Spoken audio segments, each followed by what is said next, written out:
Fala aí, galera. Um ótimo dia a todos vocês. São exatamente agora as 2 horas e 30 minutos. Quero fazer aqui um pequeno vídeo, tá? Não quero me estender muito.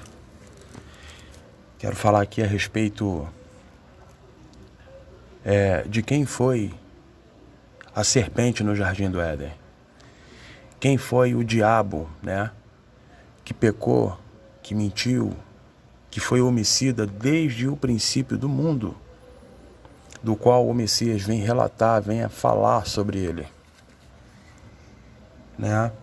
Dentro do sistema religioso, eu sempre aprendi há muito tempo, eu fiz parte há muito tempo do sistema religioso e sempre aprendi, né, que esse diabo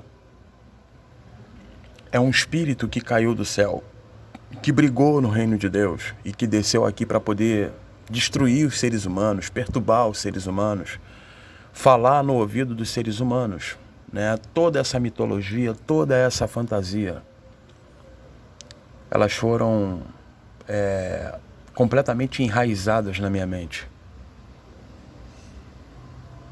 E através aí de muito estudo, né?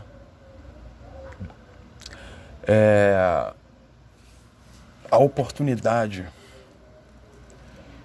de ter conhecido muitas pessoas em grupos de WhatsApp, participado de diversos tipos de debate, eu tive a oportunidade de poder abrir a mente e sair de todo esse engano de dentro do sistema religioso.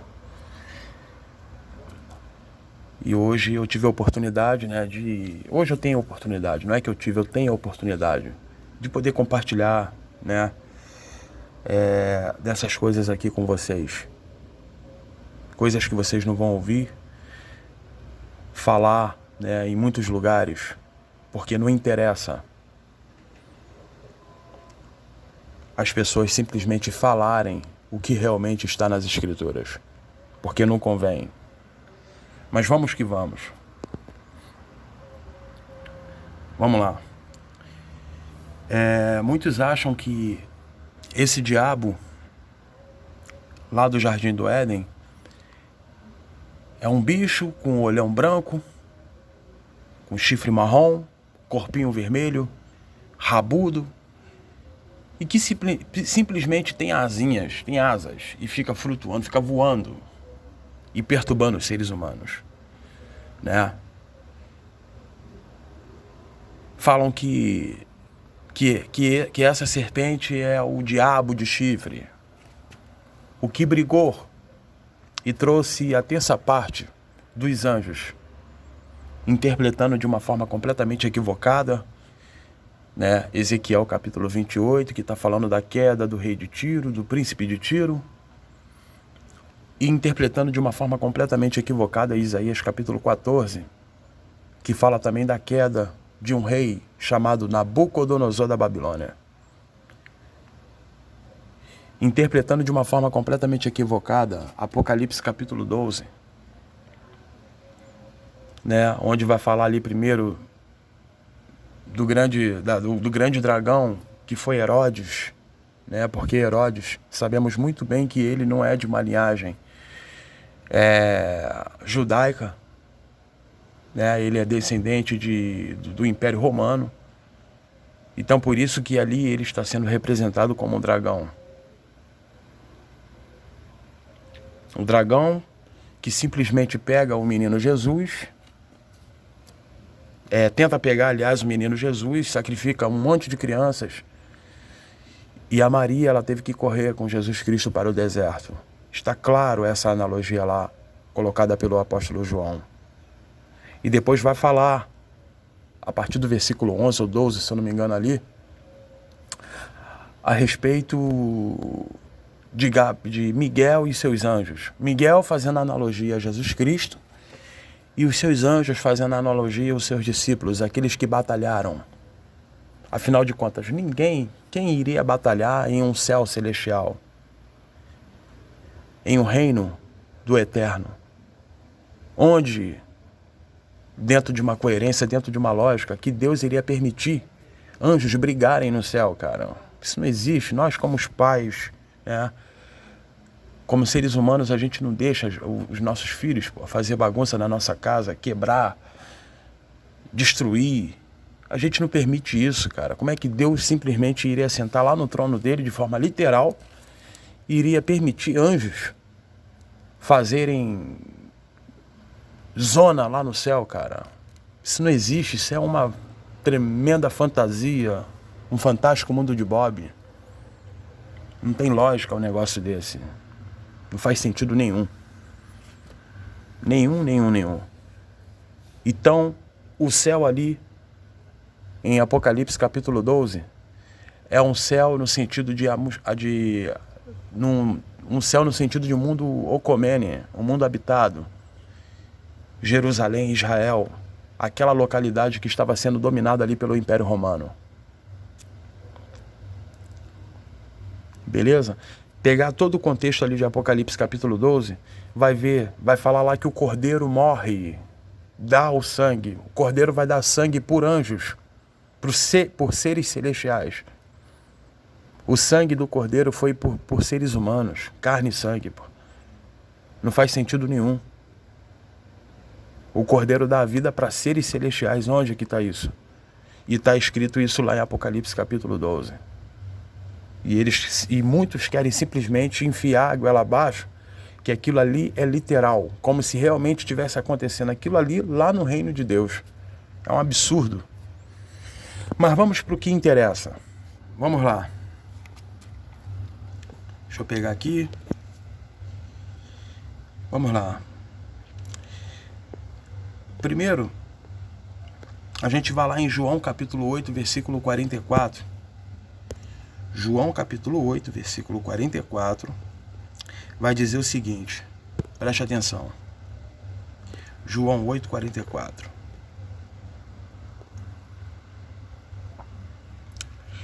Jesus Cristo ele vai falar o seguinte, deixa eu pegar mais um pouquinho mais adiante. Aqui o Messias está falando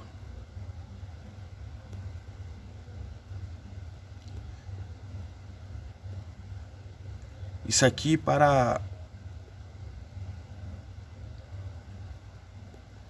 os líderes religiosos, aqueles líderes religiosos, aqueles que ouviam ele, e também para aqueles que caíam na lábia dos líderes religiosos e que iam contra o que Jesus Cristo simplesmente ensinava. Beleza?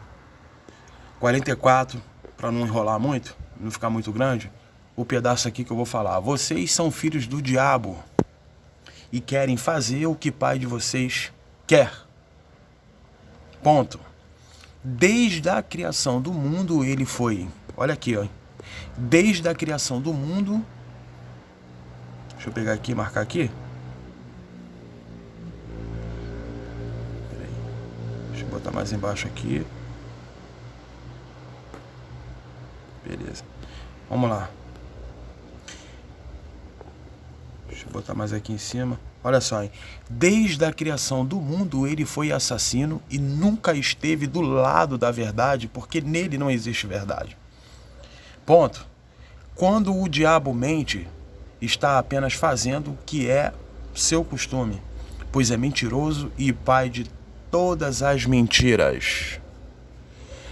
A gente lendo isso aqui não tem como a gente entrar dentro de um contexto e afirmar com toda a autenticidade de quem é esse diabo aqui. Não dá. Não tem como. E muitos líderes religiosos, sabendo muito bem disso, que isso aqui é uma passagem, se lê só isso aqui, fica como uma passagem isolada, e sabe que não tem como. Apenas um versículo, caramba, eu vou ler um versículo aqui e vou tentar tirar um estudo daqui, eu vou tentar tirar uma convicção daqui. Não dá. Então a gente vai analisar com outras passagens, né, dentro de todo esse contexto, quem é esse diabo, e vamos chegar num denominador comum. Vamos lá. Quem é que foi esse diabo? Quem foi o homicida desde o princípio? Quem foi o mentiroso? Quem foi o assassino que nunca esteve do lado da verdade? Vamos lá. Vamos lá, hein? 1 João capítulo 3, versículo 8. Olha aí, ó. Se liga, hein?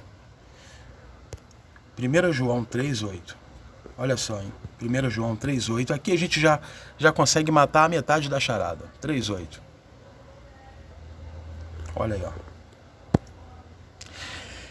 Quem continua pecando pertence ao diabo, porque o diabo peca desde a criação do mundo. Ponto. Olha só, hein? E o Filho de Deus, quem é o Filho de Deus? Jesus Cristo, o Messias, o Machia, aquele que foi enviado. Veio para isto, 2 pontos, para fazer o quê? Para destruir o que o diabo tem feito. Olha aí, ó. E o que o diabo tem feito? O que o Satanás, o que o diabo, o opositor, o adversário, o que ele tem feito? Vamos mais além. Vamos lá. Então percebe que em 1 João capítulo 3, 8, aquele que pratica o pecado é do diabo, ou seja, pertence ao diabo, é dele.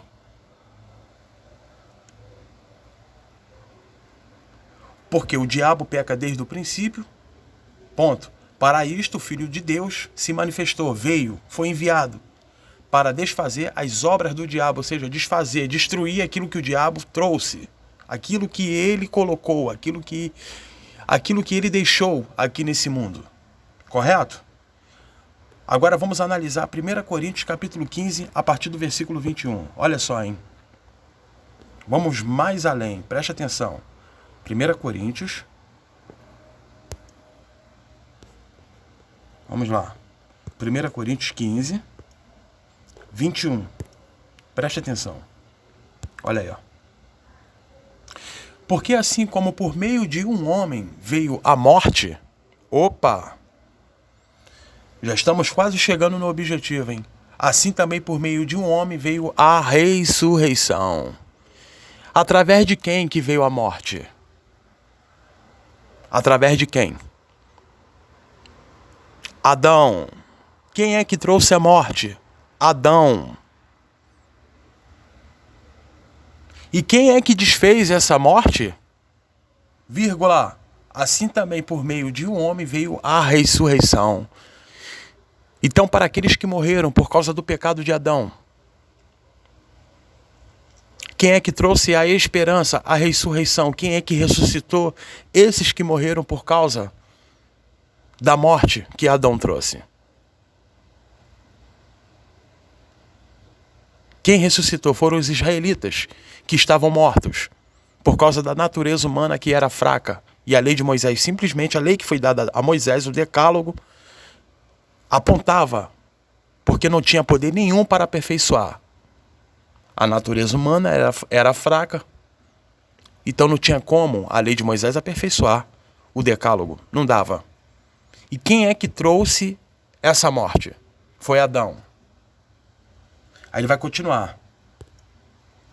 Versículo 22. Assim como por estarem unidos com Adão, todos morreram. Olha aí, ó.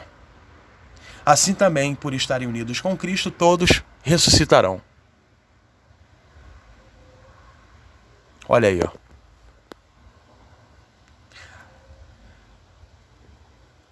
Preste atenção. Aí a gente volta lá para João 3:8. Quem pratica o pecado é do diabo, porque o diabo peca desde o princípio. Para isto, o Filho de Deus, olha aqui, ó, se manifestou, olha aí, ó, se manifestou para desfazer as obras do diabo. E quem é esse diabo aqui, meus manos?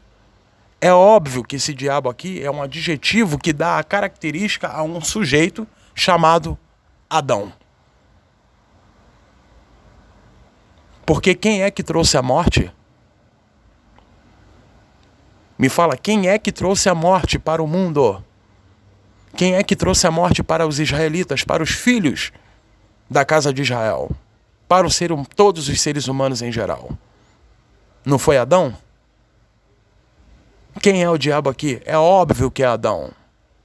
Vamos pegar mais uma parte aí? Vamos lá, mais uma, hein? Romanos capítulo 5. A partir do versículo 12. Olha só, hein? Olha só.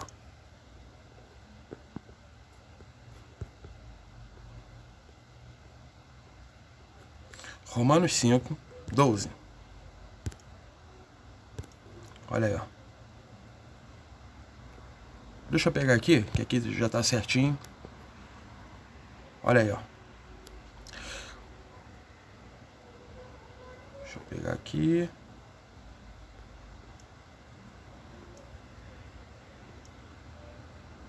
Pegar aqui, marcar aqui.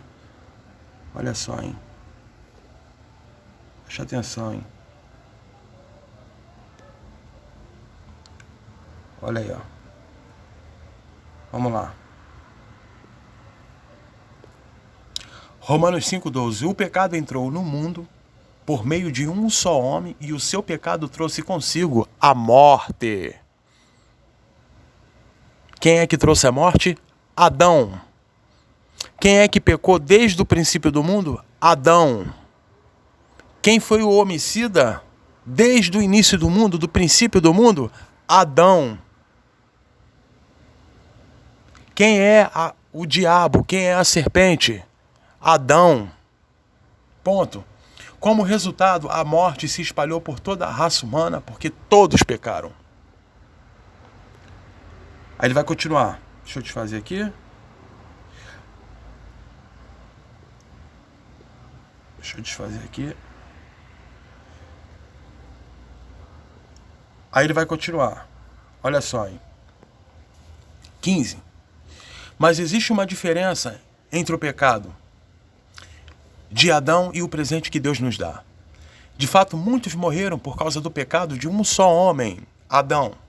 Mas a graça de Deus é muito maior e ele dá a salvação gratuitamente a muitos. Por meio da graça de um só homem, que é Jesus Cristo. Por que isso? Porque Jesus Cristo simplesmente ele veio desfazer a obra que Adão cometeu, fez. A obra que o Adão criou. Correto? 18. Portanto, assim como um só pecado condenou todos os seres humanos, assim também um só ato de salvação liberta todos e lhes dá a vida. 19.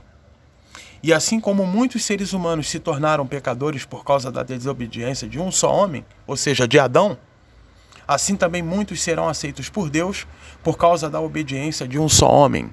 E por que isso? Porque Jesus Cristo foi enviado para poder resgatar aqueles que morreram, os que eram eleitos e escolhidos por causa do Eterno. Então a missão de Jesus Cristo foi o quê? Vir para poder desfazer as obras de Adão. Quem é o diabo? Adão. Quem é que trouxe a morte? Adão. Quem é a serpente no jardim do Éden? Adão. Vamos pegar mais uma passagem para a gente testificar e eu fechar aqui, por aqui, vamos lá. Hebreus capítulo 2, olha só, hein? Hebreus capítulo 2, 14 e 15. Preste atenção. Olha aí, ó. Os filhos, vírgula, como ele os chama, são pessoas de carne e sangue. Está falando de quem aqui? Dos apóstolos, dos discípulos, beleza? E por isso o próprio Jesus se tornou igual a eles. Acontecendo o quê? Era verbo, se fez carne. Foi enviado para ser como eles aqui na terra. Teve um objetivo para isso. Qual foi o objetivo? Olha só, hein? Tornando parte na natureza humana deles. Ponto. Ele fez isso, olha só o objetivo, ó, olha o motivo. Ele fez isso para que, por meio da sua morte, pudesse destruir o diabo. Quem é esse diabo? Adão. Destruir o quê? A obra dele. E que obra foi essa? A natureza humana, o mundo Aion. A carne. Vírgula. que tem poder sobre a morte. Por quê que a natureza humana tinha poder sobre a morte? Por causa da lei, do decálogo que foi dado a Moisés. E a lei condenava eles. A lei que condenava. Por isso que o apóstolo Paulo vai falar: todos pecaram, todos estão afastados da presença gloriosa do Eterno. A lei, ela é maldita. Por que que o apóstolo Paulo fala que a lei é maldita? Porque está lá em Deuteronômio. O apóstolo Paulo, ele simplesmente repete o que já está lá na Torá. E por que que está lá na Torá que a lei é maldita e condenava eles? Porque aqueles que transgrediam um mandamentozinho sequer já era culpado de transgredir toda a lei. Então eles se tornavam malditos perante o Eterno. E era culpado de todos. Então ninguém tinha a presença gloriosa do Eterno, justamente por causa da lei de Moisés, do decálogo, aliás, que foi dado para Moisés, né? Os 10 mandamentos, que não tinha nenhum poder para aperfeiçoar eles. E por que que a lei de Moisés ela não tinha? Por que que o decálogo de Moisés não tinha nenhum poder para aperfeiçoar eles? Por causa da carne. E a lei era física. A lei, ela condenava e apontava a fraqueza na carne deles, da natureza humana deles, que veio através de quem? De Adão, ou seja, do diabo, daquele que foi homicida desde o princípio do mundo, daquele que trouxe a morte aos seres humanos. Aí depois ele vai terminar no versículo 15, preste atenção: e também para libertar os que foram escravos toda a sua vida por causa do medo da morte. E por que que eles foram escravos? Por quê? Porque a morte simplesmente não dava a liberdade para eles. Porque eles não tinham o Espírito do Eterno. Por isso que precisou Jesus Cristo vir para morrer na cruz e resgatá-los. E somente através da morte de Jesus Cristo eles poderiam ter esperança. Porque a morte de Jesus Cristo faria um pacto, uma nova aliança. E essa nova aliança daria a oportunidade de fazer com que a lei de Moisés entrasse na mente deles. E eles não mais se entregassem à carne, ou seja, não fossem mais escravos da carne. Então, nesse caso, com a morte de Jesus Cristo na cruz, o que Jesus Cristo ele simplesmente faz? Ele destrói toda a obra do diabo que foi Adão. E vence o mundo. Quando Jesus Cristo fala, eu venci o mundo, que mundo é esse? É o mundo cosmos? É o mundo Okomene? Não. É o mundo Aion, a natureza humana, a morte, a obra de Adão. É isso que Jesus Cristo vence na cruz. Então, através do Espírito de Deus, que foi profetizado não somente por Joel, mas vou falar Joel porque o Joel é o mais conhecido dentro da Taná. Profetiza a vinda do Espírito, completando a profecia de Jeremias de capítulo 31.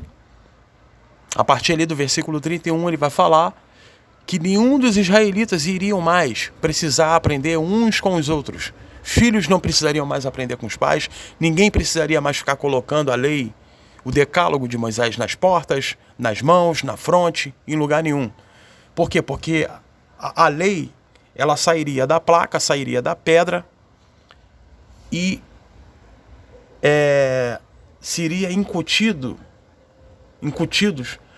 a lei seria incutida na mente deles, enraizados na mente deles de forma espiritual. Então daria ali o novo sentido. E a lei, em forma de espírito, através da morte de Jesus Cristo, passaria a ter poder. para que eles não mais vivessem segundo o mundo Aion, ou seja, a concupiscência da carne. É isso. Um ótimo dia a todos. Valeu, rapaziada. Um abraço.